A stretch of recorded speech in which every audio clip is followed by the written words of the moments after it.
Live mula sa TV5 Media Center Reliance. Kasama ang buong puwersa ng News 5. Ito ang 28th KBP Golden Dove Awards at 13th Macatao Awards Best TV Newscast. Frontline Pilipinas. Makasaysayang impeachment trial ni VP Sara umarangkada na. Senator Jesus Escudero na upong presiding officer katabi ni Gatchalian kahit sinubukang harangin ni Cayetano. Ang iba pang update sa impeachment court, ihahatid ng News 5 live.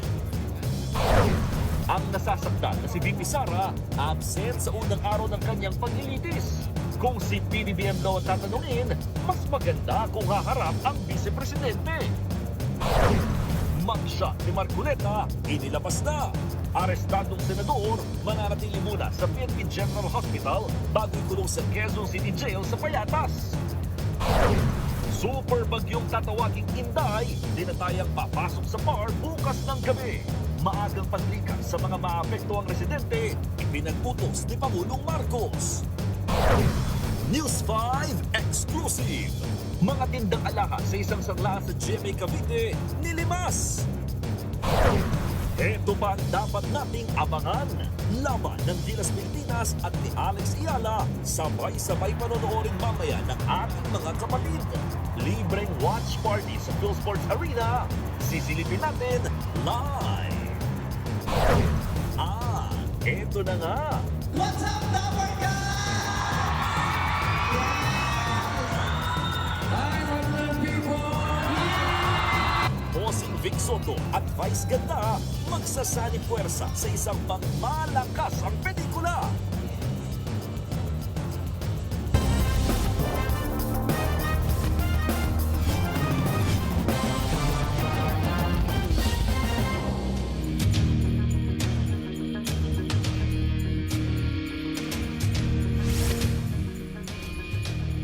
Nagbantay po ang News 5 sa binansagang Trial of the Century. Mga kapatid, simula ngayong araw hanggang sa mga susunod na buwan, binantayan natin ang paglilitis kay VP Sara Duterte. Nakabantay sa mismong impeachment trial sa Senado si Mean Los Baños. Naroon din si Marian Enriquez para naman himayin ang mga banat ng prosekusyon at sagot ng depensa. At kasabay niyan, ihatid sa atin ni Maricel Halili ang mga update mula po sa Malacanang. Live naman sa Sandigan Bayan si Camille Samonte na sinubaybayan ng pag-aresto sa isa sa mga senator judges sa impeachment na si Senator Rodante Marcoleta para naman sa kaso niyang plunder. Makasaysayan ang araw na ito dahil sa kauna-unahang pagkakataon, nagsimula na ang impeachment trial laban kay Vice President Sara Duterte. Pero bago umpisa ng paglilitis, nagdebate muna ang mga senator judge sa kung sino ang magiging presiding officer. Sa huli, pinantan ni Senator Jesus Escudero si Senate President Sherwin Gatchalian. At live mula sa Senado, nasa frontline ng balitang yan si Mean Los Baños. Mean, bakit ba pinagtatalunan kung sino magiging presiding officer? Oo, alam mo, Bok, Cheryl, naku po, isang oras o mahigit isang oras ang ginugol ng mga senator judge para pagdebatehan kung dapat ba silang mag-elect ng iba pang presiding officer para sa impeachment trial, bagamat andyan naman si Senate President Win Gatchalian dahil yung presiding officer na yan ang mangunguna sa impeachment proceedings para sa kaso o sa impeachment case si Vice President Sara Duterte mula ngayon hanggang sa matapos itong impeachment trial. Mismong si Senate President Win Gatchalian kasi ay pabor na dapat maihalal bilang presiding officer sa Senator Jesus Escudero kahit pa si Senator Gatchalian ang Pangulo ng Senado. Sa pag-uumpisa ng impeachment trial ni Vice President Sara Duterte ngayong araw, si Senate President Sherwin Gatchalian ang nag-preside. Nang buksan ang botohan para sa presiding officer para sa paglilitis, dito na nagtalo. Tumutol kasi si Senate Minority Leader Alan Peter Cayetano. If the Constitution and its framers prescribe who shall preside, who are we to change the Constitution here today? We cannot enlarge or diminish the Constitution arrangement through internal rules. Now, during the first day, we're going to change who's going to preside, and it's against the Constitution. What more changes are we going to do in the next few days? Ano ang limit ng pwede natin palitan sa Constitution at hindi? The authority must come from the Constitution. Iginiit ni Cayetano na alinsunod sa 1987 Constitution, dapat daw nasigat siya diyan na mag-preside bilang Senate President. Oras daw na baguhin nila ang presiding officer sa impeachment trial sa bisa lamang ng inamyendahang impeachment rules, delikado raw itong makwestiyon sa Korte Suprema.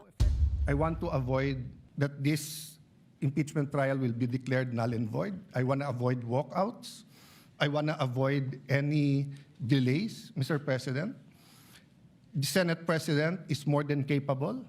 He said he is willing. He said he is ready. He has been in many situations in his life that people say you cannot do it, but he is done well. He has studied. So what is the issue? Why do we have to vote for a presiding officer?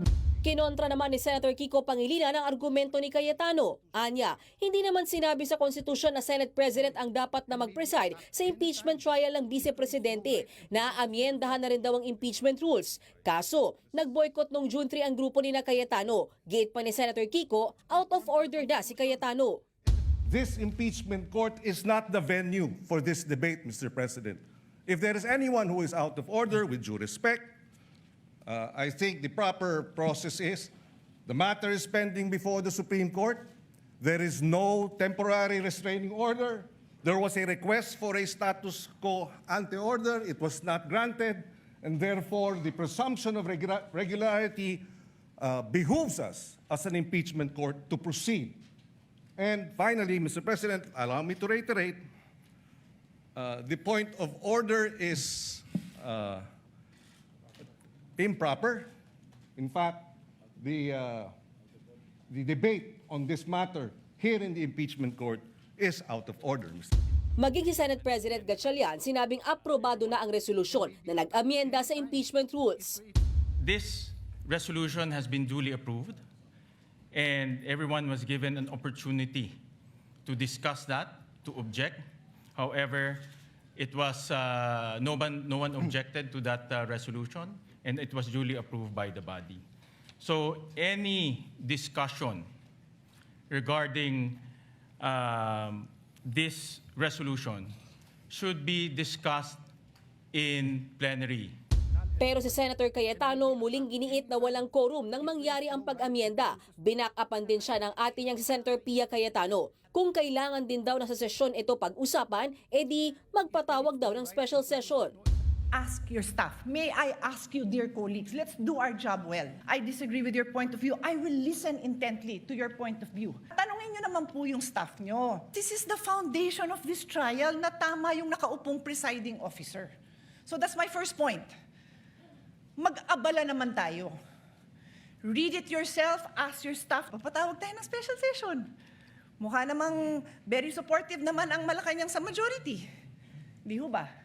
Pero I take the position that we are in impeachment court. We are already in impeachment court. Therefore, the amendments must happen here.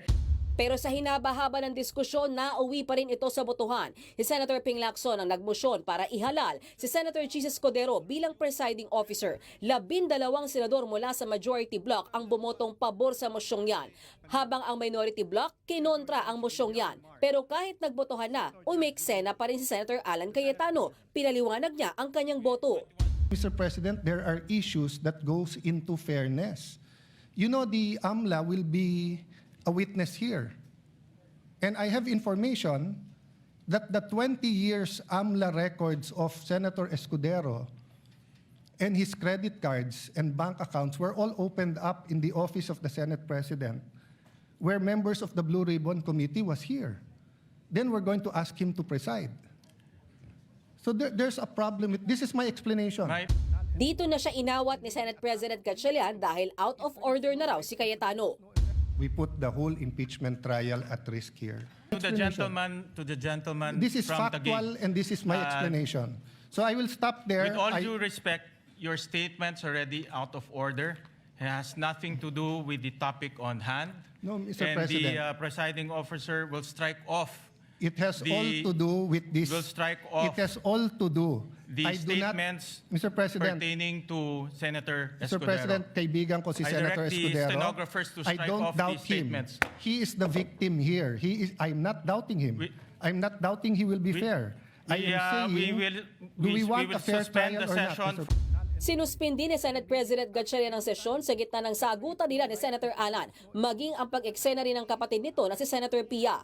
Pagbalik ng sesyon, dalawa na silang nakaupo sa rostrum ni Senator Escudero. Nang mag-speech si Escudero, sinabi niya na mananatili sa 2/3 ng Senado o 16 senators ang ipapatupad na threshold o boto para makonvict sa impeachment trial si VP Sara. Yan ay kahit 21 senators na lang ang dumalo sa impeachment trial dahil dalawa ang nakakulong at isa naman ang nagtatago.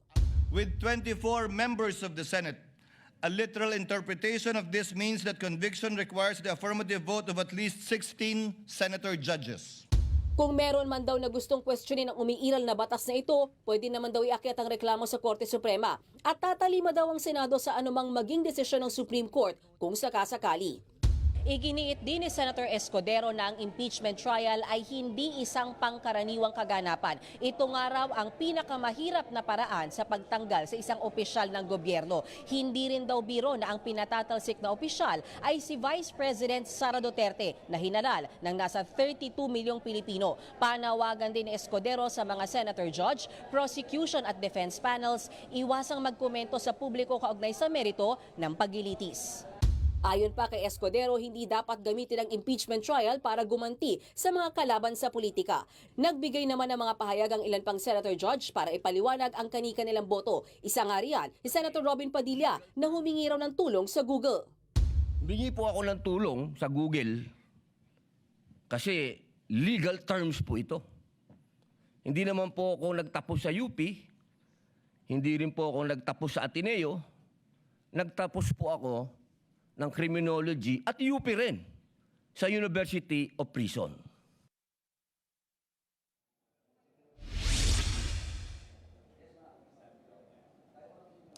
Bok, Cheryl, kaugnay naman doon sa BIR box na yan, ay dinesisyon na rin ng impeachment court sa ngayon na ipabalik muna ng selyado yang kahon na yan na di umano naglalaman ng tax records ng mag-asawang VP Sara Duterte at Attorney Mans Carpio. Pinababalik yan ng impeachment court sa BIR until such time na dumating sila sa pagkakataon na may magmosyon para gamitin niya na ebidensya dahil sa ngayon hindi pa naman daw formally marked as evidence, hindi pa rin yan formally offered as evidence sa impeachment court. So again, until such time may magmosyon, ipasapi na yan at ipadala sa Senado, then hihintayin nila ano ang magiging desisyon ng BIR Commissioner kaugnay niyan.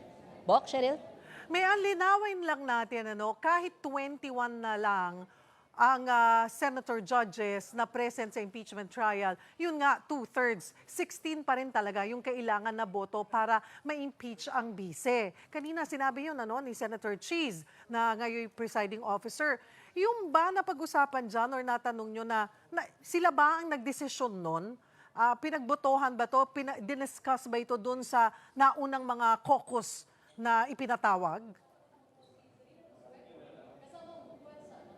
We don't know, Cheryl, kung yan ay napag-usapan kasi nag-caucus nung sa Friday and then nag-caucus ulit kanina. Pero nung pin-renounce kasi at in-announce ni Presiding Officer Cheese Escudero yan kanina, wala na rin kasing nag-oppose. Actually, isa yan doon sa mga issue na inaasahan namin magiging mahaba yung debate. Pero surprisingly, wala nang debate kanina nung i-anunsyo ni Presiding Officer Cheese Escudero na ang decision nga ng impeachment court ay 2/3 pa rin ng 24 senators, 16 ang kailangan na boto para makonvict si Vice President Sara Duterte even if 21 warm bodies na lamang sila or 21 senators na lamang silang makaka-attend. Siyempre, hindi natin alam kung may mga pagkakataon ba. Sabi nga ni Senate Minority Leader Alan Cayetano, malay mo daw, makapag-bill o madismiss yung kaso ni Senator Jinggoy Estrada at ni Senator Rodante Marcoleta, baka naman maka-attend sila, or I don't know, baka biglang lumitaw ulit si Senator Bato de la Rosa dito. But as of now, yung safe assumption natin is from now until the end, posibleng nasa 21 warm bodies lang sila na talagang a-attend at didinig dito sa impeachment case ni Vice President Sara Duterte. Cheryl. Mayan, si Senator Jinggoy Estrada sinuspindi bilang senador ng Sandigan Bayan dahil nga dito sa plunder case. Habang si Senator Rodante Marcoleta naman nakakulong na ngayon. Ano ang mangyayari sa kanila bilang senator judges? Buti na tanong mo yan, Cheryl, kasi bago natapos yung trial, yung day 1 ng trial ngayong hapon ay pinakiusap ni Senate Minority Leader Alan Peter Cayetano sa impeachment court na baka naman pwedeng makipag-coordinate sila, pwedeng kausapin ng Sandigan Bayan na papayagin na dumalo sa impeachment trial yung mga arestado at nakakulong na sila Senators Jinggoy Estrada at Senator Marcoleta para personal silang makapag-monitor dito sa Senado, personal lang nilang mapanood yung proceedings. Ang sabi nga ni Senator Alan Peter Cayetano, we don't know in the days to come, baka payagan silang mag-bail, baka ma-dismiss yung kanilang kaso, baka at least sa point na yun, makapag-participate sila at makaboto sila. But even if wala pa tayo dun sa punto na pwede silang mag-bail o ma-dismiss, at least naman daw, hindi nila ma-miss yung mismong trial itself at makapag-monitor sila in person dito sa loob ng Senado. Bagay na ang sabi ni Senator, ang naging tugon dyan ni Presiding Officer Jesus Escudero ay hihingin niya yung opinion ng ilang mga Senator Judge, pwede nilang pag-usapan mismo sa impeachment court o kaya sa caucus. Sinuportahan kasi ni Senator Padilla yung hiniling ni Senator Alan Cayetano. Pero kay Senator Padilla, sabi niya, okay lang, kahit hindi na makaboto sila Senator Marcoleta at Senator Jinggoy Estrada, but at least give them the chance na ma-witness itong impeachment trial na ito na nandito sila sa loob ng Senado. Pero para kay Senator Raffy Tulfo, yung kanya naman suggestion, kung hindi mapapunta dito, baka naman daw pwedeng ma-monitor na lamang sa TV nung dalawang senador yung nangyayaring impeachment trial dito sa Senado. Cheryl. Partner, I understand that we don't know kung napag-usapan o napagkasunduan ba ng majority yung inanunsyo ni Jesus Escudero na kailangan mo ng 16 votes regardless of the baseline of those who are available versus those who are incapacitated. My question is, even after the trial, wala bang nag-react na majority senator? Walang umalma, nag-question, nagtanong o basically nag-react? Kasi critical yung inanunsyo ni Jesus Escudero at you'd like to think na napag-usapan nila yan. Tandaan natin, partner na nitong mga nakaraang linggo, habang hanging yung issue ng threshold na yan, ang talagang nag-e-express ng worry o pangamba ay yung mga taga-minorya na, o ayan, unti-unti kaming nababawasan, baka mamaya kapag kumonti na lang yung mga senador, ibaba nyo yung threshold para ma-convict si VP Sara. So maybe, ang tingin ko, yun yung rason kung bakit hindi na rin sila umalma doon sa naging desisyon ng, we can say, mayorya, kasi hindi naman yan i-aanunsyo ng presiding officer kung hindi nila napag-usapan yan because he cannot act on his own naman, di ba? So, maybe yan yung rason kung bakit hindi na umalma yung minorya at okay lang sa kanila na 16 pa rin. Medyo mahirap makuha, no? Yung 16 pa rin para lang makonvict si VP Sara Duterte even if 21 senators na nga lang yung nakakadalo ngayon sa impeachment trial unless nga padaluhin at makipag-usap, sakasakali, pumayag impeachment court, makipag-coordinate sa Sandigan Bayan, pa-attend din dito si Senator Marcoleta at Senator Jinggoy Estrada, pero ibang usapan din kung makakaboto sila kasi nga gaya ng sabi mo, partner, ni Senator Jinggoy Estrada ay suspended pa from his duties, though 90 days lang naman yan at inaasahan na mas matagal dyan yung magiging impeachment trial. Still, right now, we have to work on the numbers na 21 ang senators na nasa impeachment, na nakadumidinig sa impeachment case ni VP Sara Duterte, partner. Okay, maraming salamat. Mean Los Baños. Inaresto na si Senator Rodante Marcoleta para sa kanyang kasong plunder. Giit naman ng senador, handa siyang harapin ang batas bagamat 2 araw muna siyang mananatili sa ospital.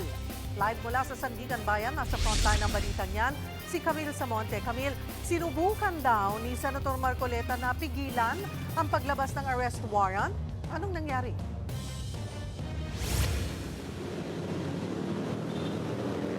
Cheryl, bigo ang kampo ni Senator Rodante Marcoleta na pigilan ang korte sa paglalabas ng warrant of arrest laban sa kanya. Kaugnay pa rin ito ng kasong plunder ng isinampa ng Office of the Ombudsman dahil sa 75 million campaign donation na hindi idineklara ni Marcoleta sa kanyang SALN at SOSE. Ako ay hindi magtatago. Haharapin ko ang batas.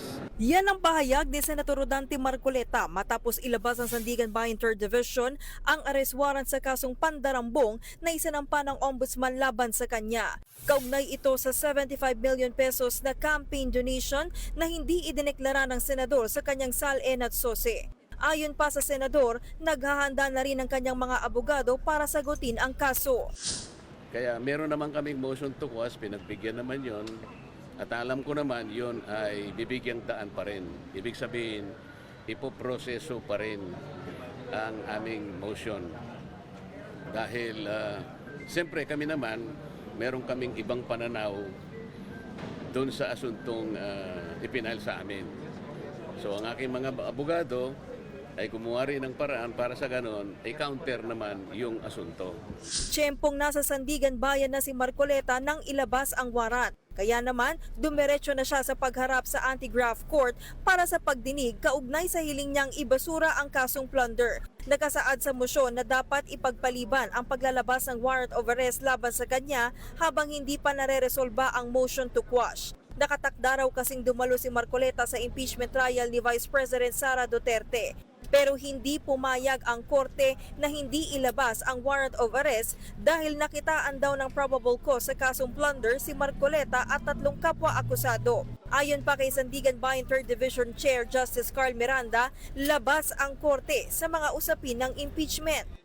The court is not a part of the political arena where members of the legislative and executive find themselves.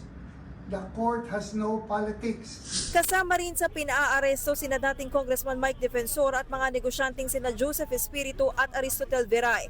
Nasa kustodiya ng mga pulis sina Defensor at Espiritu matapos silang makita ng PNP-CIDG sa isang coffee shop sa Quezon City. Patuloy namang tinutugis ng pulisya si Veray. Binweltahan naman ni Defensor ang pagpapaaresto sa kanila. Giit niya, ginigipit umano silang nagsasalita laban sa katiwalian. Yung na pang nakulong yung mga nagsasalita sa korupsyon, pero yung mga korap, wala pa.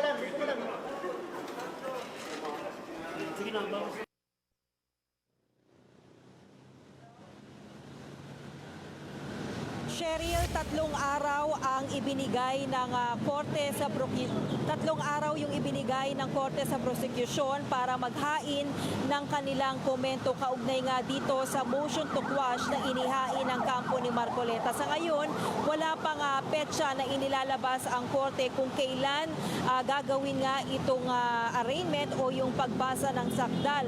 Pero sina Defensor at Espiritu ay nadala na ngayon sa New Quezon City Jail sa Payatas. Cheryl? So Camille, hindi na nga ba siya makakasali talaga sa impeachment trial ni VP Sara?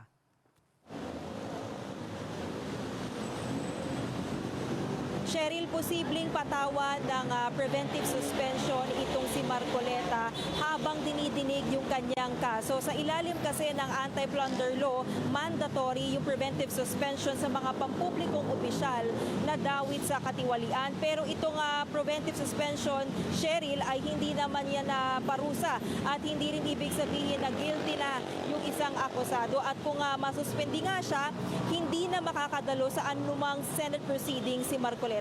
Pero hindi naman automatic itong suspension. Pwede pa rin magsumite ng mga argumento ang kampo ni Marcoleta laban dito. Cheryl. Camille, ginigiit ng kampo ni Marcoleta na sumuko siya at hindi inaresto. Ano ang pahayag ng mga otoridad?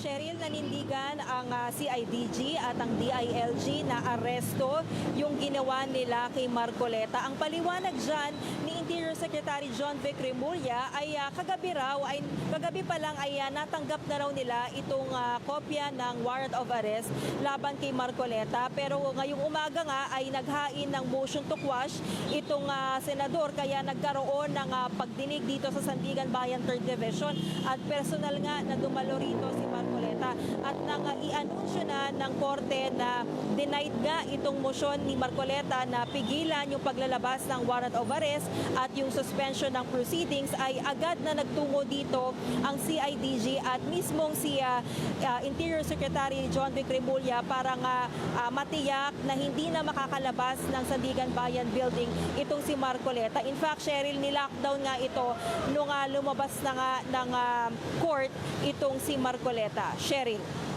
Maraming salamat, Camille Samonte. Nagkasagutan ng House Prosecution at ang defense team ni VP Sara Duterte sa unang araw ng impeachment. At live po mula sa Senado, nasa frontline na balitang yan, si Marian Enriquez. Marian, anong detalye sa mga opening statements at bakit nagkasagutan yung magkabilang panig?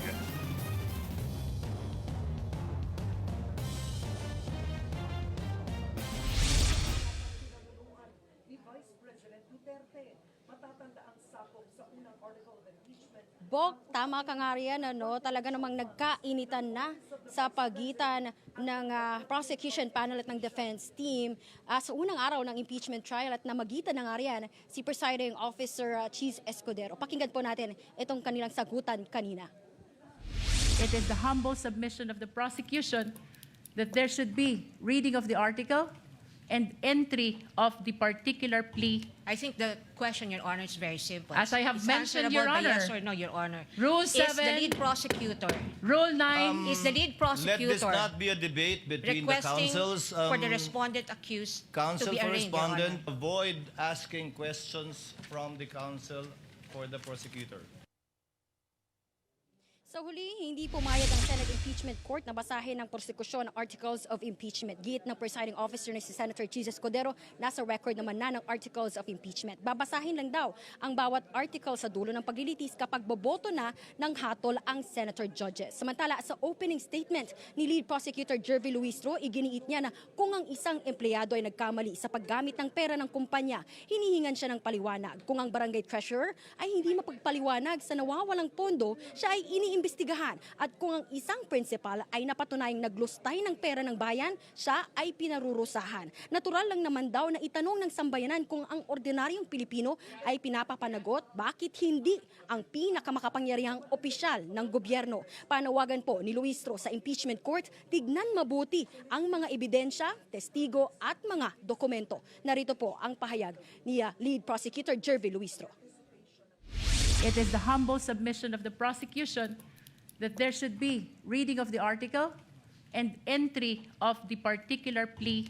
I think the question, Your Honor, is very simple. As I have It's mentioned, answerable Your by Honor. yes or no, Your Honor. Rule Is 7, the lead prosecutor, Rule 9, is the lead Let prosecutor this not be a debate between the requesting councils. for the respondent accused to Counsel be for arraigned, Your Honor? respondent. the prosecution asks only this. Look at the evidence. Listen to the witnesses. Examine the records. Follow the evidence wherever it leads. Judge this case not by politics, not by popularity, not by fear, not by loyalty. Judge this case by the Constitution. Judge this case by the evidence. Sa opening statement naman ng lead counsel ni VP Sara na si Sheila Sison na bagamat sinabi ng Korte Suprema ng impeachment process ay paraan para malantad ang mga pang-aabuso pero maaari rin daw magamit na maabuso mismo ang proseso ng impeachment. Pinaalala rin ng depensa na may pang-aabuso para hindi patas ang pagpapatupad ng hustisya. Narito ang pahayag ng abogado ni VP Sara na si Attorney Sheila Sison. Inihalal ng mahigit 32 milyong Pilipino at bunga ng kanilang malayang pagpapasya. Whatever one's political persuasion is, the reality is that the prosecution now comes before this court to remove a vice president chosen by an overwhelming number of the electorate. Samantala, Boca, masayang-masaya naman ang House Prosecution Panel katatapos lamang magpa-presscon mismo ni House Lead Prosecutor Jervy Luistro at para sa kanila ay tagumpay na maituturing para sa prosekusyon ang pag-uumpisa mismo nitong impeachment trial ni VP Sara. Sumunod na po mismo dito sa mandato ng Konstitusyon, trial shall forthwith proceed. At ito na nga, nangyayari na raw itong paglilitis kay Vice President Sara Duterte. At tungkol naman dun sa usapin ng BIR box na ibabalik nga po at ayon naman po kina Luistro, naiintindihan nila itong desisyon po ng Senate Impeachment Court pero nagpasabina na rin sila ng tinatawag nilang expanded list ng mga dokumento. Hindi na lang po kumbaga ito laman ng mga back tax records ni VP Sara at ng kanyang asawa. Maaring kasama na rin po dito mismo yung mga negosyo ng kanilang, mga records, tax records ng kanilang negosyo. At tungkol naman po doon sa 2/3 threshold na pagdesisyon na kanina na 16 po yung gagamitin kailangan boto para ma-convict si VP Sara ayon po kay na Luistro regardless kung ano man po yung kakailanganing boto para ma-convict si VP Sara, may it be 16, 15, 14, naniniwala po sila at kumpiyansa po sila sa lakas ng kanilang kaso't ebidensya laban kay VP Sara. Yan po muna ang latest. Balik sa iyo, Bok. Marian, so parang hinihingi ng prosecution kanina, mag-plea ng guilty or not guilty si VP Sara. So para sang arraignment. Pero sa korte, ang arraignment kailangan parati ang presence ng akusado. So, yun ba yung kanilang paraan para i-require ang pag-appear ni Sara? Bok, napag-desisyon na nga po yan kanina. No? Hindi po arraignment ang tawag. Kanina nilinaw din ni House the Prosecutor na gusto lang nilang malaman kung ano ba yung plea ng respondent na si VP Sara. At napag-desisyon naman ng presiding officer na si Senator Chis Escudero na sa dulo na po babasahin isa-isa ang articles of impeachment laban sa BC at saka maglalaan o magbibigay naman ng hatol o boto ang bawat senator judges. Bok. Okay, maraming salamat, Marian Enriquez.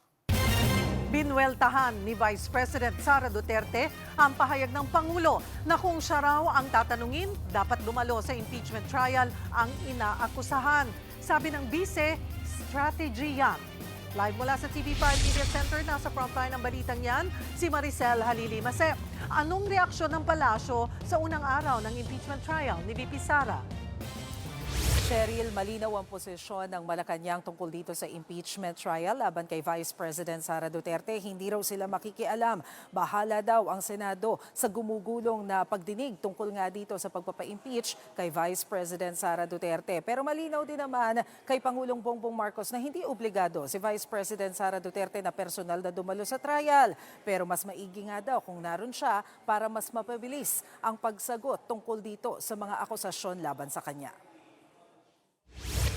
Kung si Pangulong Bongbong Marcos ang tatanungin, maiging umattend si Vice President Sara Duterte sa kanyang impeachment trial. Of course, it would be much easier to get to the bottom of everything if you can speak to the accused directly. And the accused can answer directly.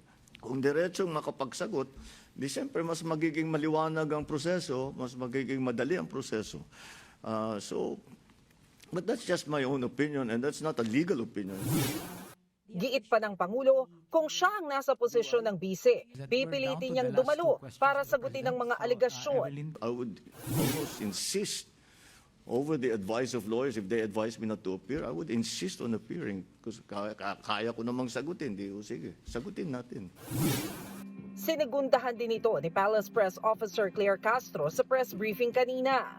Kung may kinakailangan pong sagutin, ay dapat lamang pong sagutin. Kung kaya naman po na malinis ang mga pangalan, ay dapat lamang pong gawin. Mas maganda pong humarap sa nasabing trial para po siya na mismo ang sumagot ng mga akusasyon laban sa kanya. Nang tanungin naman kung magmomonitor ba si PBBM sa impeachment trial, sagot ni Castro. Hindi naman po kinakailangan mag-monitor ang Pangulo. Malalaman naman po din niya kung ano magiging balita rito. Mas marami pong dapat na trabahuhin ng ating Pangulo at hindi po siya uupo lamang para po manood ng impeachment trial. Ilang oras bago simulan ng paglilitis, naglabas ng pahayag si VP Sara na hindi siya dadalo at tanging legal counsel niya ang haharap sa impeachment court. Iginiit din ng bise na hindi importante ang opinyon ng Pangulo sa impeachment proceedings. Dagdag pa niya, sa lahat ng oras, maiging itago na lang ng public officials ang mga personal na opinyon sa kanilang sarili. Sa halip daw ay umasa na lang sa batas, polisiya, scientific evidence at aniyay objective facts. Konstitusyon at due process ang nagsisilbing gabay sa impeachment proceedings. Ayon pa sa bise, may karapatan ng respondent na i-represent ng kanyang counsel. Ang pagdedesisyon kung kailangan bang personal na tumestigo ay bahagi ng legal strategy at karapatan din yan alinsunod sa konstitusyon. Sa press con din ng defense team kanina, binigyang diin nilang abala si VP Sara sa paghahanda ng kanyang opisina para sa paparating na super bagyong Inday. The OVP to prepare for Super Typhoon Bavi. Sa amin naman, nilalatag lang namin yung aming mga argumento. Now, we leave it up to the wisdom, of course, of the impeachment court. And however way it goes, we will always respect the decision of the impeachment court. At kami naman, we're ready. Sabi ko nga, sakaling hindi mapagbigyan yung motion, ready naman kami to go through the full length of trial. She is ready, and that's why we're here today. We've been preparing for how many, actually more than a year na now, no? So I don't think there's anything to reconcile there. Cheryl, sa kasagsagan nga ng usapin tungkol dito sa impeachment trial ni Vice President Sara Duterte, tinanong din si Pangulong Bongbong Marcos tungkol naman doon sa mga panawagan para i-oust siya dahil hanggang ngayon nga ay hindi pa rin nare-resolba itong issue ng katiwalian. Pero malinaw din ang sagot ni Pangulong Bongbong Marcos dyan. Siya daw ang nagpasimula ng investigasyon tungkol dito sa issue ng flood control project. Hindi daw tulad ng mga nakalipas na administrasyon, kabilang na yung administrasyon ni dating Pangulong Rodrigo Duterte na wala namang ginawa bagamat naungkat na yung usapin tungkol sa flood control. Cheryl? Maraming salamat, Maricel Halili. Nagbantay ang ilang Dabawenyo sa pagsisimula ng impeachment trial ni VP Sara Duterte. At live po mula sa Davao City, aniya sa frontline sa balita si Bril Montalvo ng News 5 Mindanao. Bril, anong reaksyon ng mga taga-Davao sa pagsimula ng trial ni VP Sara at may update na ba tayo kung nasaan ngayon ang bise? Bok, naniniwala ang ilang mga Dabawenyo at mga taga-suporta ni Vice President Sara Duterte na maa-absuelto ito sa kanyang kinaharap na impeachment trial sa Senado. Inabangan ng ilang Dabawenyo ang pag-uumpisa ng impeachment trial ng bise ngayong araw. Ang ilan sa mga nakausap ko rito sa Davao, iginiit na pinopolitika lang at ginigipit ang bise dahil banta umano ito sa kanyang mga posibleng makakalaban sa 2028 elections. Si Tatay Jovencio 40, kumpiyansang mapapawalang sala si VP Sara. Habang ang Davao City Councilor naman na si Mirna Daludo Ortiz, positibo rin na malalampasan ng bise ang trial. Pakinggan natin ang kanilang pahayag. Palagay ko mabsulto. Kung basehan mo yung constitution, 16 votes equals 2/3 of the total number of the Senate na 24. Yun ang talaga ng ngayon, yung impeachment. Sa tingin ko, hindi na makuha yung 16. Kami naman po, as lawmakers diri sa atong syudad sa Davao, makita namo nga maayo man gayod no ang defense team sa atong halangdong presidente. So we are very optimistic nga kini karon na panghitabo malabangan ra gihapon ni no. Samantala, nagsagawa naman ng kilos protesta kaninang tanghali ang mga progresibong grupo dito sa lungsod. Git nila dapat umanong makonvict at panagutin ang pangalawang Pangulo. Bago ang impeachment trial ngayong araw, isa sa naging aktibidad ng bise ang pagbisita sa Archdiocesan Shrine of St. Vincent Ferrer sa Bogo City, Cebu. Nag-post pa siya sa social media ng mga larawan ng kanyang pagbisita roon. Ayon sa bise, nagtirik siya ng kandila para ipanalangin ang kapayapaan ng bansa at ang kaligtasan ng mga Pilipino. Kasama rin daw sa kanyang mga dasal ang sanay makauwi na ang kanyang ama na si dating Pangulong Rodrigo Duterte na kasalukuyang nakakulong sa ICC sa The Hague, the Netherlands. Para sa kapatid naman ng bise na si Representative Paulo Pulong Duterte, hiling lang niya na maging patas ang pagdinig sa kapatid at manaig ang katotohanan. Boka, patuloy nating inaalam kung nasaan si VP Sara ngayon, pero nauna nang sinabi ng isa sa kanyang legal counsel na si Attorney Michael Powa na naghahanda raw ang bise dahil sa paparating na bagyo. Dagdag pa ni Powa, nakahanda namang humarap si VP Sara sakaling kailangan ito sa pagdiniga. Yan muna ang latest. Balik sa inyo dyan, Bok. Maraming salamat, Bril Montalvo. Libo-libong pulis ang nagbabantay sa Senado ngayong umarangkada na ang impeachment trial ni Vice President Sara Duterte. Hindi naman naiwasang magkainitan ang ilang rallyista sa paligid ng Senado.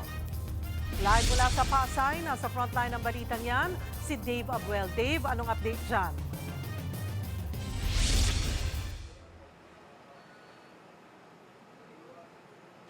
Cheryl, nagpapatuloy pa rin ang mahigpit na pagbabantay ng Philippine National Police sa Senado para sa unang araw ng impeachment trial ni Vice President Sara Duterte. Mula sa inisyal na deployment na 6,000 police personnel, ibinaba ito sa 4,000 dahil maayos naman daw ang sitwasyon dito. Pero maaari pa rin yan madagdagan kung kinakailangan. Sa bilang ng PNP, aabot sa higit 300 rallyista ang nagtungo sa paligid ng Senado. Pero hindi rin nawala ang bahagyang tensyon sa pagitan ng mga rallyista kung saan nagkatulakan sila. Nagkasabay raw kasi kanina na dumating sa paligid ng Senado ang mga grupong anti-impeachment at pro-impeachment. Kaya naman ang ginawa ng mga pulis, hinarang muna panandalian ang supporters ni VP Sara Duterte para naman makatawid at makapwesto ang mga pro-admin sa kabilang bahagi nitong paligid ng Senado. Ayon sa PNP, wala namang nasugatan sa insidente. Narito ang pahayag ni NCRPO Regional Director Police Major General Anthony Aberin. Kanina kasi sa totally wala dapat dito. Pero nakita natin na nagkakaroon ng tension sa labas because yung pro-impeachment at anti-impeachment nandun lahat sila. So all we have to do is pagtuwal. May pinayagan.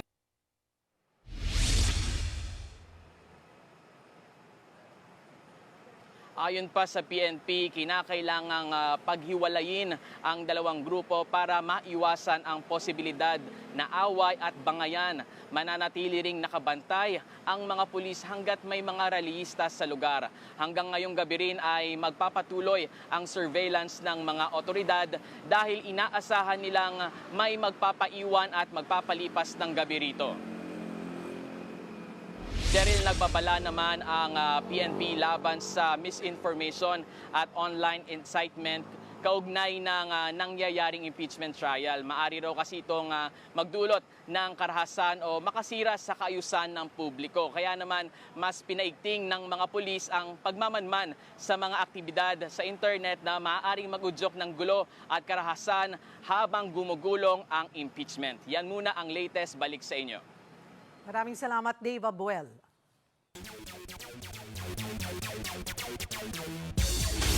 Patuloy pa rin sa paggagawa ng kasaysayan si Pinay tennis sensation Alex Ayala sa Wimbledon. Nilaglag na niya ang defending champion ng torneo at world number 3 na si Iga Swiatek. Narito ang Frontline Report. Bitbitan ang unang set sa round 3 ng Wimbledon sa pagitan ni na Pinay tennis ace Alex Ayala at defending champion na si Iga Swiatek. Nagawa pa ni Alex na lumamang 5-3, pero di basta-bastang pinanghinaan si Iga at nagawang humabol. Yeah, Iga says no, I'm hanging about here. Umabot pa ang first set sa tie-break. And Ayala has taken it. And once again the centre court providing the dramatic stage for an extraordinary opening set. Pero nanaigang determinasyon ni Alex para makuha ang first set. Nadomina naman ni Alex ang simula ng second set. Oh yes. Sinubukan pa ni Iga na humabol at nakasilat pa ng 2 sets. Pero tuluyan nang tinapos ni Alex ang laban. Game 7 match, Ayala. The champion is beaten. 2 sets to love, 7-6, 6-2.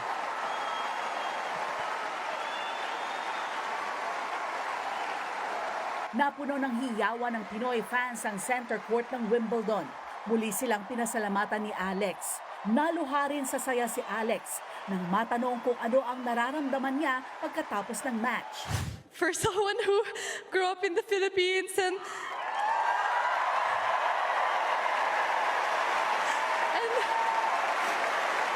you know, I went to train with my brother and my grandfather every day after school with my ruffled socks and my light up shoes and chubby cheeks. So to her, this is everything. Star-studded ang laban na personal na pinanood ng Hollywood stars gaya ni Andrew Garfield na gumanap bilang Spider-Man at ni Tom Hiddleston na gumanap bilang Loki. Nagpaabot naman ng pagbati kay Alex ang tennis legend na si Billie Jean King na na-meet pa siya ni Alex pagkatapos ng laban. Mensahe ng legend sa rising star, keep going for it, Alex. Ang idolo naman ni Alex At former world number 1 na si Maria Sharapova, tinawag na star si Alex. Binati rin si Alex ng Pinoy boxing legend na si Manny Pacquiao, pati na rin ang world-class pole vaulter na si EJ Obiena. Nagpaabot din ng pagbati si Pangulong Bongbong Marcos. She's becoming a true inspiration, especially for younger people, mga younger Filipinos. At biluin mo, meron na tayong player, babae pa, na nanalo ng 3rd round sa Wimbledon. She's just getting started. Marami pang ibubugay yung bata natin. Sunod na makakalaban ni Alex ang Italian netter na si Jasmine Paolini ng Italy sa round of 16 ng torneo. Nagbabalita mula sa Frontline. Faye Tobias, News 5. Susunod, batang naglalaro sa kalsada, 2 beses nagulungan ng SUV. Inarestong si Senator Rodante Marcoleta dinala sa PNP General Hospital matapos ang pananakit ng dibdib at alta presyon. Hindi niya pagtanggal ng peluka sa mugshot, ipinaliwanag ng DILG. At Super Bagyong Inday, inaasahang papasok sa Philippine Area of Responsibility bukas. Abangan ang lahat ng yan sa pagbabalik ng Frontline Pilipinas.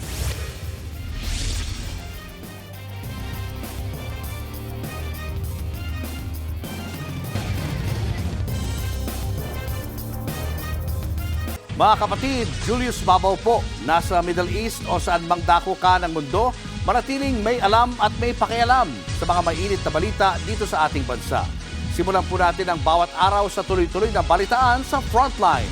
Mag-follow at mag-subscribe sa social media pages ng News 5. Binawian ng buhay ang isang batang 2 beses nagulungan ng SUV sa Quezon City. Hindi umano napansin ng driver ang bata na nooy naglalaro sa kalsada. Nasa frontline ng balitang yan, si Carol De Asa. Puno ng sugat sa ulo at katawan ang 10 taong gulang na lalaki na ito nang mabangga ng SUV sa barangay Balingasa sa Quezon City. Naglalaro raw noon sa kalsada ang biktima nang 2 beses siyang magulungan ng dumaan na SUV. Umiga siya sa kalsada at din umupo. Hanggang sa dumating na itong SUV na minamaneho ng ating suspect at tila hindi niya napansin yung bata kasi medyo pababa yung kalsada hanggang sa nagulungan niya yung biktima natin na bata. Agad isinugod sa ospital ang bata, pero binawian din siya ng buhay. Nahuli rin ang driver na kapitbahay ng biktima. Hindi ko pa talaga nakita. Humihingi lang ako ng tawad sa nangyari. Hindi ko kagustuhan yun, aksidente lang talaga. Tumanggi munang magpaunlak ng panayam ang kanyang mga magulang. Nakaharap sa kasong reckless imprudence resulting in homicide ang driver ng SUV. Nagbabalita mula sa Frontline, Carol De Asa, News 5! Sinapublika ng pulisya ang mugshot ni Senador Rodante Marcoleta. Nagpaliwanag din ng mga otoridad kung bakit di na tinanggalan ng peluka ang senador. At live po mula sa Campo Crame, nasa frontline na balitang yan, si Mobile Journal Jazz Paredes. Jazz, nasaan na ba ngayon si Senator Marcoleta sa mga oras na ito?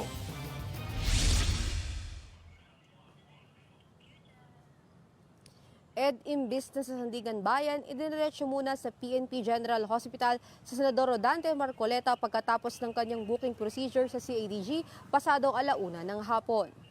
Ayon kay Interior Secretary John Vic Rimulya, posibleng manatili ang senador ng 1 hanggang 2 araw sa PNP-GH.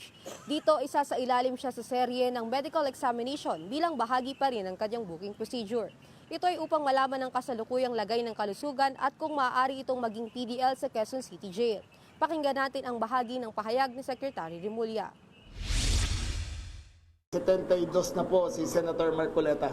Hindi lang po simple blood pressure at heartbeat at ibang kukunin sa kanya. Marami po siyang test sa pagdadaanan katulad ng mga ECG at iba pa para sigurado ang kanyang fitness.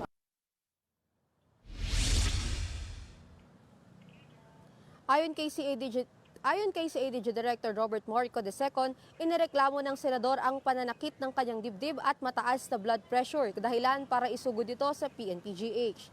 Inaantay pa ang magiging resulta ng kanyang medical examination. Kung lalabas na fit ang senador, ay doon pa lamang siya dadalhin sa Sandigan Bayan para sa kanyang return of arrest warrant. Bago nga niyan, sumailalim na sa booking procedure si Senador Rodante Marcoleta dito sa Krame kung saan kinuhanan siya ng mugshot. Nagpaliwanag naman si Secretary John Vic Remulla kung bakit hindi na tinanggalan ng peluka ang senador. Pakinggan natin. Kung ano man ang kanyang kalagayan sa kanyang buhok ay hindi ho namin wawalanghin. His picture will be taken as he appears in public. We are not here. We are here to arrest him and to have him tried, but not to humiliate the person. Samantala, naaresto na rin ang dalawa pang kapwa-akusado ni Marcoleta na sila dating Congressman Mike Defensor at negosyanteng Joseph Espiritu. Nakita sila ng CADG sa isang coffee shop sa Quezon City. Pasado alas 12 namataan ang dalawa na dumating sa tanggapan ng CADG para sa kanilang booking procedure. Habang pasado alauna, dinala ang dalawa sakay ng PNP coaster patungo sa Sandigan Bayan para sa return of arrest warrant. Sa ngayon, wala pang commitment order si Marcoleta. Ngunit matatandaang sa naunang pahayag ni Associate Justice Carl Miranda na dadalhin ang mga akusado sa Quezon City Jail para i-detain sa male dormitory sa Payatas. Dinala ng kaninang hapon sa Quezon City Jail male dormitory sa Payatas sina dating Congressman Mike Defensor at negosyanteng Joseph Espiritu. Tinumpirma naman ng Bureau of Jail Management and Penology o BJMP na sila ay naproseso na at naisama na sa General PDL population. Ed? Maraming salamat, Mobile Journal Jazz Paredes.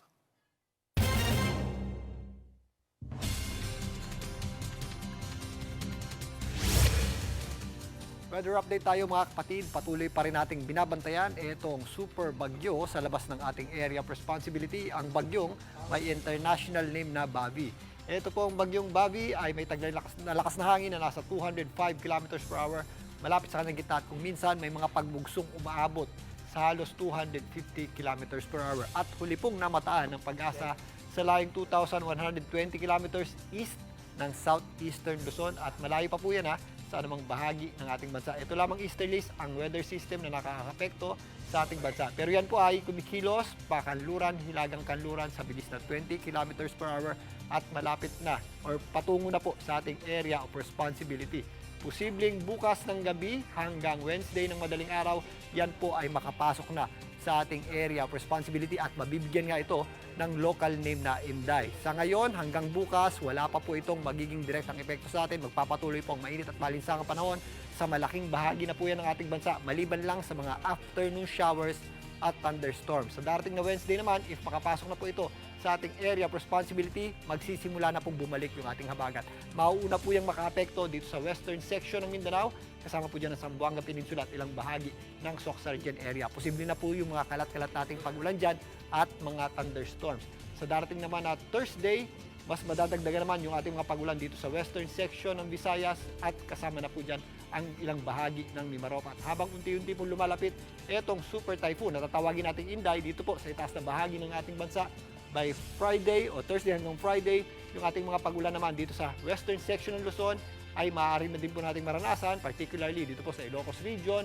Kasama po dyan ang areas ng western section ng Central Luzon, including Metro Manila. Kasama na rin po dyan ang Cavite at Batangas at ang malaking bahagi ng Calabarzon. So mula Friday hanggang sa weekend, mas madadagdagan pa po yung ating mga pagulan. Halos buong Visayas na po, makakaranas po ng pagulan. Pero yung concentration ng ating mga mas malalakas na pagulan ay nandito po sa Western Visayas.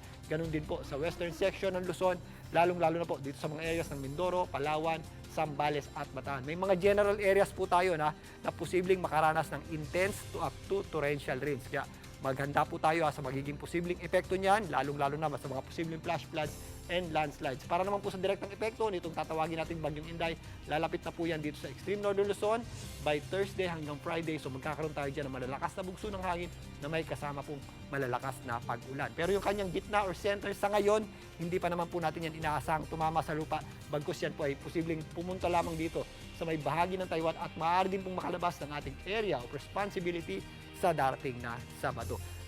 Maliban po sa mga pag-ulan ito, ang ating hangin po ng habagat ay mararamdaman din po natin sa malaking bahagi po ng ating bansa. Once na makalapit na po itong bagyong tatawagin nating Super Inday or Super Bagyong Inday dito po sa ating landmass o kalupaan. So halos buong bansa po makakaramdam ng breezy at kung minsan gusty conditions dulot po ng epekto ng ating habagat o southwest monsoon. Dito naman sa areas ng Northern Luzon at extreme Northern Luzon, mararamdaman din po natin ang malalakas na bugso ng hangin. Yan po ay direktang epekto na o panglabas na wind field o hangin nitong bagyong Inday habang kumikilos po yan papalapit dito sa areas ng extreme Northern Luzon at area po ng Taiwan. Dito naman sa Metro Manila bukas, wala pa pong direktang epekto yung ating habagat at wala pa pong epekto yung habagat sa atin. Magpapatuloy po ang mainit at malinsangang panahon maliban lang sa mga isolated o pulo-pulong pag-ulan o yung mga afternoon showers at thunderstorms natin. Kaya sa mga lalabas ng bahay, huwag pa rin po natin kalimutan magdala ng payong dahil minsan may mga biglang buhos tayo ng malakas na pag-ulan tuwing hapon at gabi. Muli, ito po ang inyong weather frontliner Alvin Pura na lagi may panahon para sa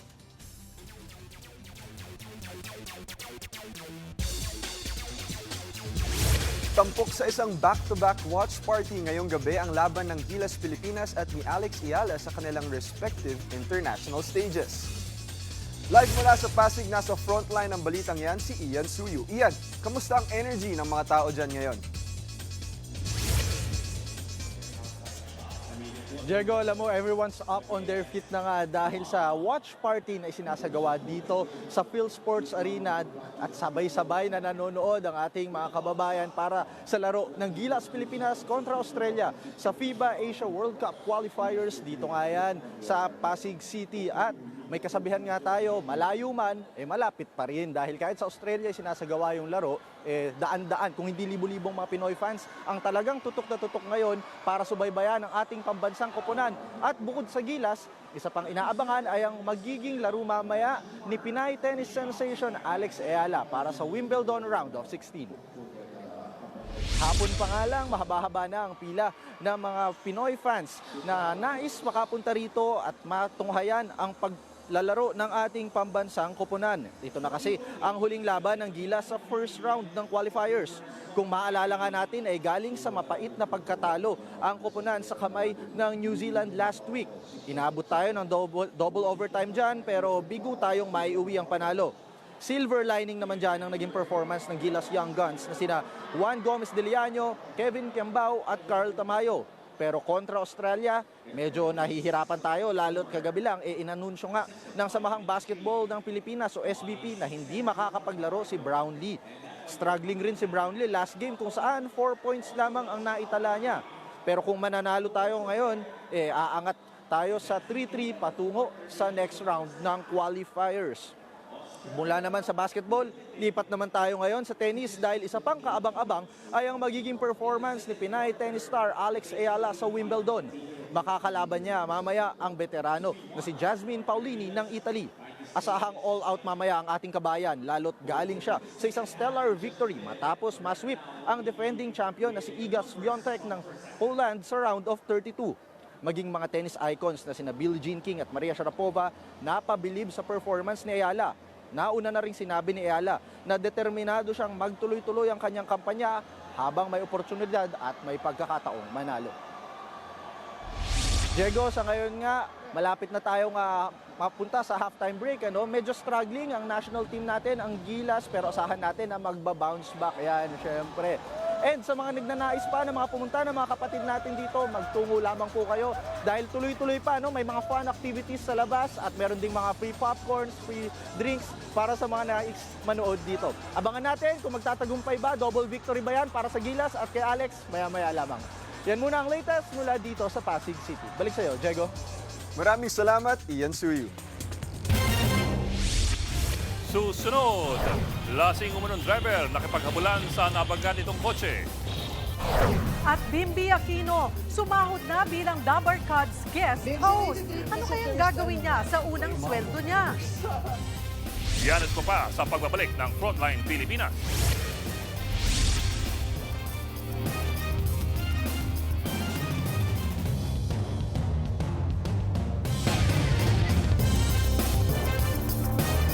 Mga kapatid, Julius Babaw po. Nasa Middle East o sa amang dako ka ng mundo, manatiling may alam at may pakialam sa mga mainit na balita dito sa ating bansa. Simulan po natin ang bawat araw sa tuloy-tuloy na balitaan sa Frontline. Mag-follow at mag-subscribe sa social media pages ng News 5.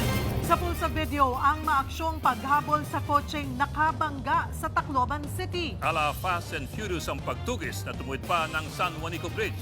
Nasa frontline ng balita si John Arawan ng News 5 Visayas.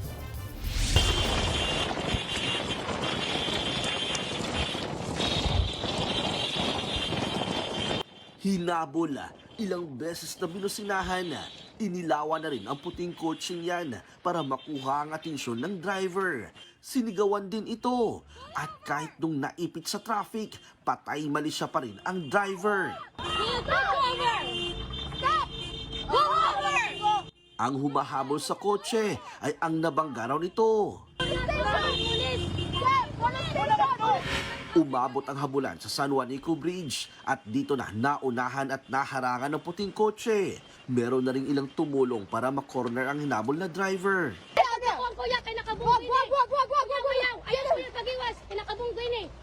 Pero muling nakahanap ng paraan ang driver para makalusot. Nagpatuloy ang habulan.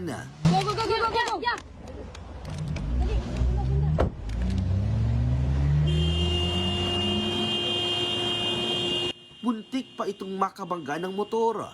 Mula sa Tacloban, Leyte, nakatawid sila sa Samar at doon na nga nasa kote ng mga pulis ang driver. Tumagal ng 30 minuto ang pagtugis na pag-alamang babae pala ang driver at nakainom umano. Nangyari yan mag-aalas 5 ng umaga kahapon. Base sa investigasyon, nabangga ng puting kotse ang likurang bahagi ng sasakyang humabol dito. Kwento ng biktimang driver. Yung patakbo ko nun is around 60 km per hour. Mga ganun. Tapos bigla na lang kami kami sa likod. Tapos that time kasi Sunday, walang katao-tao.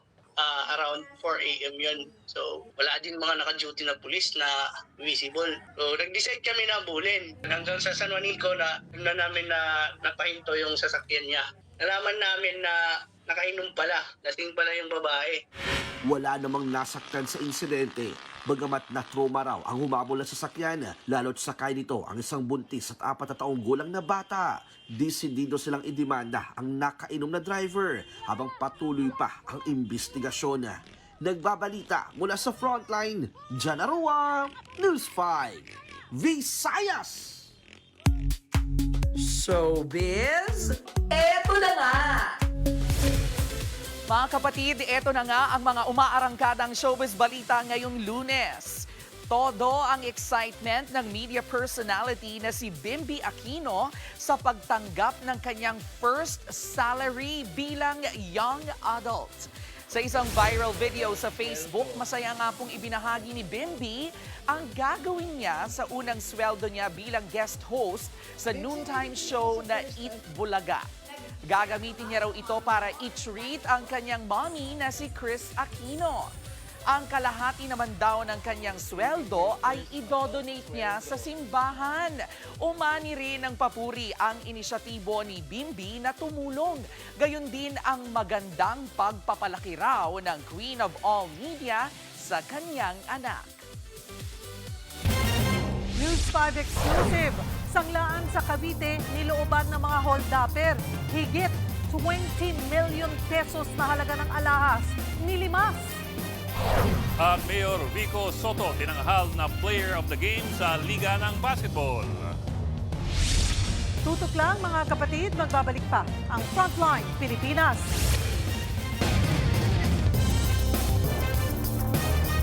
Mga kapatid, Cheryl Cosim po. Nasa Estados Unidos, Canada o saan mang dako ka ng mundo, manatiling may alam at may pakialam sa mga mainit na balita dito sa ating bansa.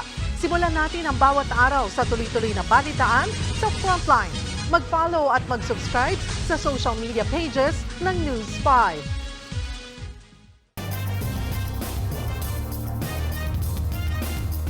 Nasa poll sa CCTV ang pag-hold up sa isang sanglaan sa Cavite. Higit 20 million pesos ng mga alahas ang nilimas nila. Nasa frontline na balitang yan si Mr. Exclusive, Gary De Leon.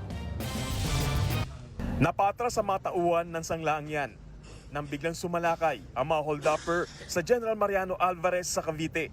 Pinaluhod sa sahig ang mga biktima habang nililimas ng mga kawatan ang mga alahas sa bawat estante. Nilagay nila ito sa bag. Saglit pang umalis ang mga sospek pero bumalik din ulit at muling nagnakaw.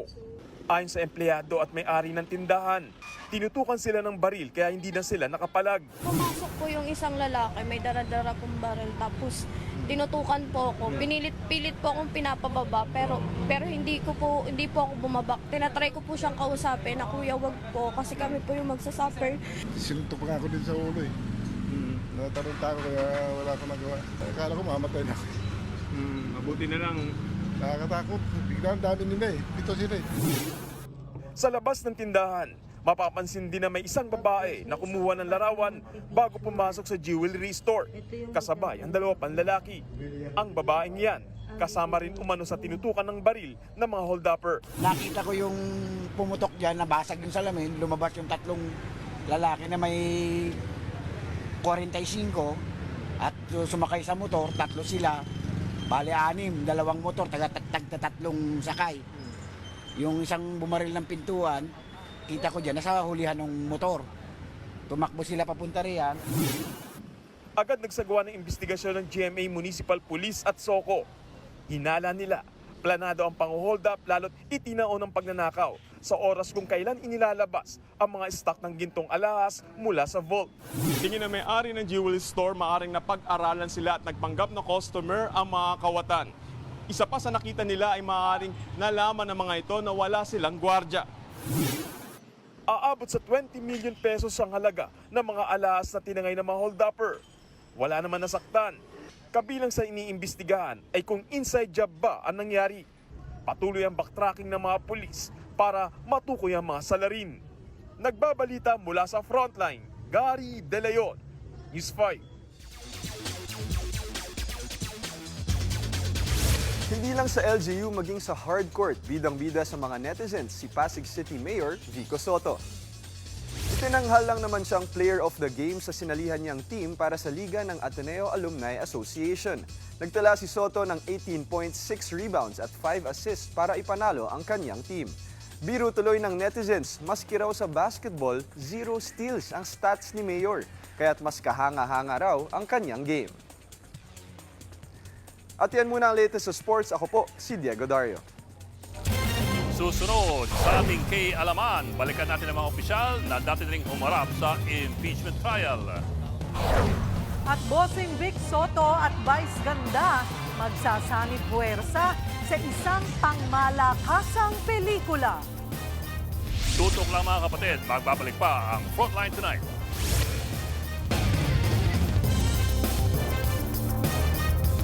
Mga kapatid, Cheryl Cosim po. Nasa Estados Unidos, Canada o saan man dako ka ng mundo, manatiling may alam at may pakialam sa mga maiinit na balita dito sa ating bansa. Simulan natin ang bawat araw sa tuloy-tuloy na balitaan sa Frontline. Mag-follow at mag-subscribe sa social media pages ng News 5.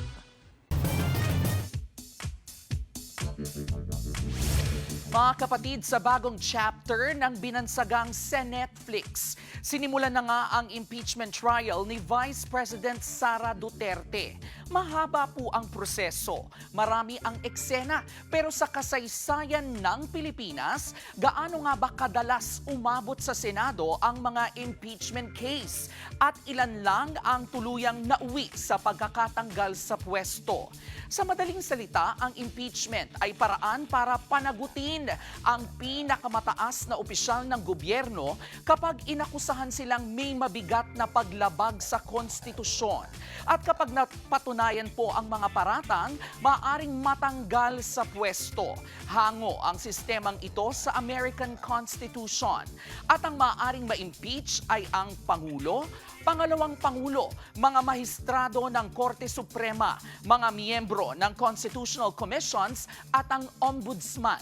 Noong 2000, si dating Pangulong Joseph Estrada ang kauna kauna-unahang Pangulong na impeach. Pero hindi natapos ang paglilitis dahil nag-EDSA 2 noong 2001. Noong 2011 naman, na-impeach din si Ombudsman Merceditas Gutierrez. Pero nagbitiw bago pa man matapos ang paglilitis. Noong 2012, si dating Chief Justice Renato Corona ang kauna-unahan at hanggang ngayon, tanging mataas na opisyal na nahatulang guilty at napatalsik sa pamamagitan ng impeachment. Sumunod ang impeachment complaint laban kay dating COMELEC Chairman Andres Bautista noong 2017. Pero nagbitiw rin po ito. At ngayon, si Vice President Sara Duterte ang kauna-unahang vice-presidenteng sumasailalim sa impeachment trial. Pero tandaan, hindi dahil may impeachment complaint, abay sigurado nang matatanggal sa pwesto ang isang opisyal. Marami ring reklamo ang hindi nakakalusot sa Kamara o tuluyang nadidismiss. Kabilang po dito ang mga impeachment complaint laban kina dating Pangulong Gloria Macapagal Arroyo, Benigno Noynoy Aquino at Rodrigo Duterte. At ngayon nga, naharap sa impeachment trial si Vice President Sara Duterte. At ang dapat po nating abangan ay kung paano ito magwawakas. Yan po ang ating K-Alaman. K-OK. Susunod, Bossing Vic Soto at Vice Ganda magsasangit puwersa sa isang pangmalakasang pelikula. At Pinay tennis star Alex Ayala inulan ng suporta, memes at parodies online. Yan at iba pa sa pagbabalik ng Frontline Pilipinas.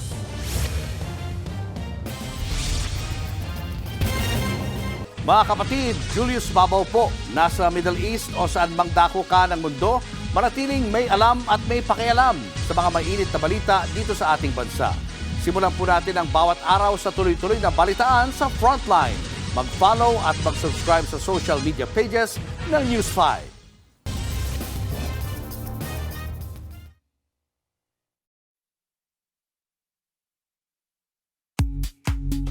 Showbiz, eto na nga!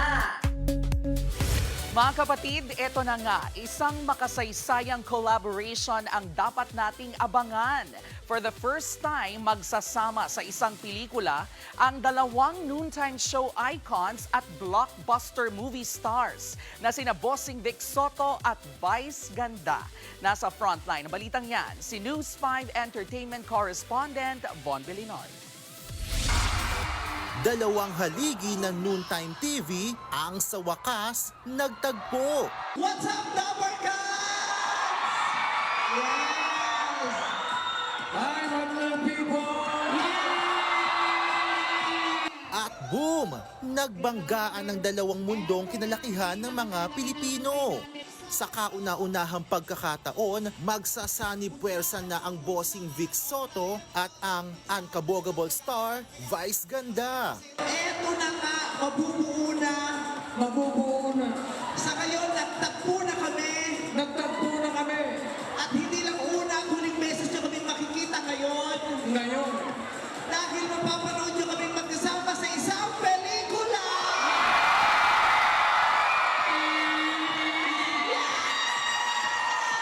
Magsasama sila sa isang pelikulang siguradong magpapatawa, kaya asahan ng walang preno sa kulitan, puksaan at tawanang siguradong papatok sa takilya. Ang The Greatest Showdown! After ng malalang drama ni na Vice Ganda sa And the Breadwinner Is at seryosong proyektong The Kingdom ni Bossing Vic, ngayon naman all out na raw ang Hagalpak. This year, hardcore todo comedy ang gagawin namin dalawa. Walang kaseryosohang proyekto. Ang seryoso lang dito ay yung tawa at halakhak nating lahat. Nasisiguro namin na marami kayong mapupulot na aral. Ito po'y kinalaman sa ating mga pamilya, sa pagkakaibigan. At sa direksyon niya ni June Robles Lana. Kaya naman, ihanda na ang popcorn para sa pagdating ng pinaka-inaabangang Vic Vice tandem sa mga sinihan nationwide.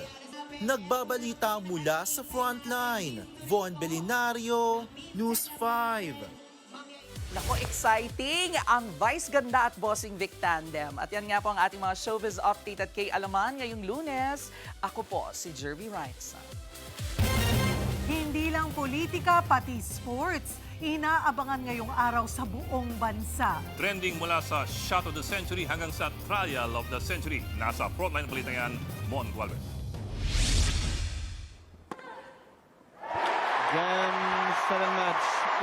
The trial of Vice President Sara Zimmerman Duterte.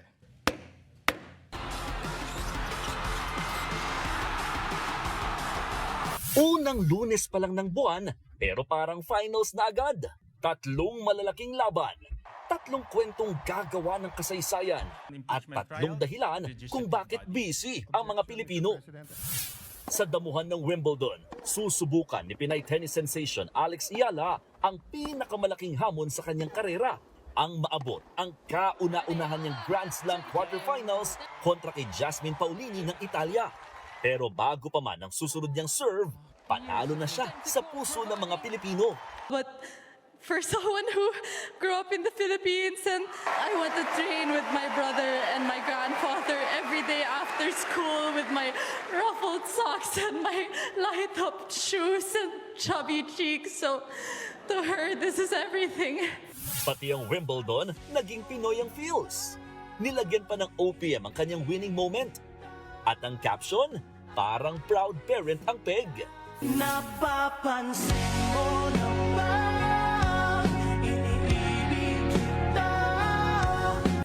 Kaya naman hindi rin nagpahuli ang internet. May memes, parodies, at kahit si Malupiton, napasabak sa Alex Fever. Ay, gagi si ano? Pre, si Alex, si Alex Calleja. Alex, gagi si Alex ka magnok. At parang naka-ace din sa pagkakamali si Lucky Manzano. Congratulations po, maraming salamat, Alex. Mali! Hindi rin nagpauli sa pagbati ang pamilya Aguinaldo. Alex featuring Dabber Cats Wally. Isa pang mali! Pero ang the best pa rin ay ang shot of the century ng ngayon number 28 sa world rankings. Pero hindi lang sa tennis court may malaking bakbakan. Sa Senado rin. From shot of the century to the trial of the century real quick. Formal nang nagsimula ang impeachment trial ni Vice President Sara Duterte. Habang ang sentro na usapan, ang star ng kaso, no show. Hindi naman din daw siya required pa.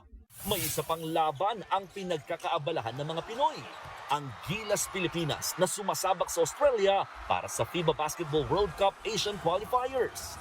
Magkakaiba man ng larangan, ang bawat laban ay nagsisimula sa unang hakbang at tulad nga ng pinapatunayan ni Alex Eala, kapag lumago, hindi na hihinto. Nagbabalita mula sa Frontline, Mon Gualvez, News 5. Nakaka-proud! At ngayon, 8:30. Ang kalaban niya, yung Italian na player, si Alam mo, Paolini. Dapat talaga pangalanan ng kalsada si Alex Ayala. Oh. Ang pangalan? Ayala Ayala. Napaka-Tito joke talaga naman. Pero suportahan po natin ang ating mga atleta and of course ang Gilas Pilipinas. O abangan niyo po kami ulit bukas dito sa TV5 sa 1PH, RPTV, True TV at 105.9 True FM. Kami ang inyong kapatid sa Baltaan sa Public Service. Walang iwanan sa Frontline Pilipinas. Susunod na ang Sigabo.